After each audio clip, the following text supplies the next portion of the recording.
This story, Gauteng Premier David Makhura recommitting to plans to improve service delivery in the province. During his State of the Province address, Makhura said his government needed to work with municipalities to ensure residents have a constant supply of electricity and water. Makhura has also slammed attacks on foreigners in recent days. He called on organizations to work with government in addressing the issue of undocumented foreign nationals. My colleague, that's a reporter here at eNCA, Pule Letshwiti Jones, was covering that story, listening to that address, and he's made his way back to the studio with us here on Today this afternoon to just give us some updates. Good afternoon, Pule. Mixed reaction from Makhura's address today.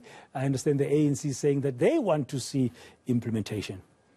Definitely, Bradan, and while that's the case, it's coupled by a lot of challenges which we know the Premier was expected to address today during his State of the Province address, which includes the issues of corruption, the issues of, like you've just mentioned, undocumented foreign nationals in the country and in the province in particular, but most importantly, the issue of how he would tackle the unemployment rate sitting at a staggering 37% in the province, which most opposition parties were saying was supposed to be his focal core and concentration of the SOPA address today. He's dubbed the unemployment issue in the province as a crisis, saying there was also an urgency that was needed to actually alleviate the issue of poor service delivery in Gauteng. But while that's the case, he said there are of course challenges, but there are solutions to try and curb the issue of unemployment, saying about 45 billion would be, or rather was committed by local investors, which would be pumped into the special economic zone at the Vaal River, saying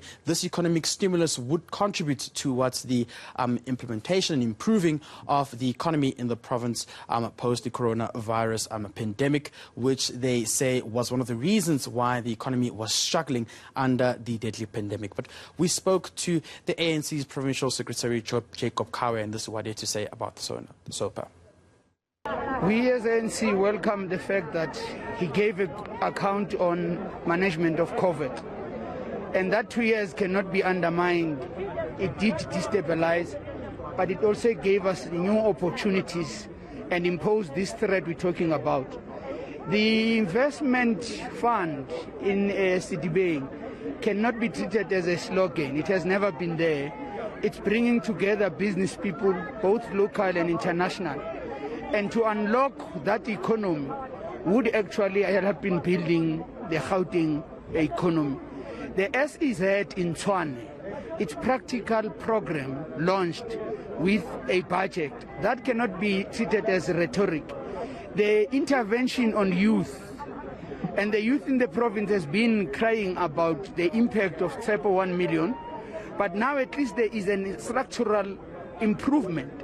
The establishment of a council of young people to advise all government departments, the establishment of a directorate in the office of the Premier.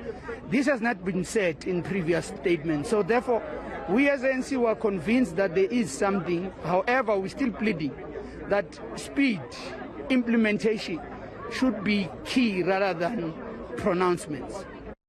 Okay, well, that's the view of the ANC in the province there, Pule. What about the opposition?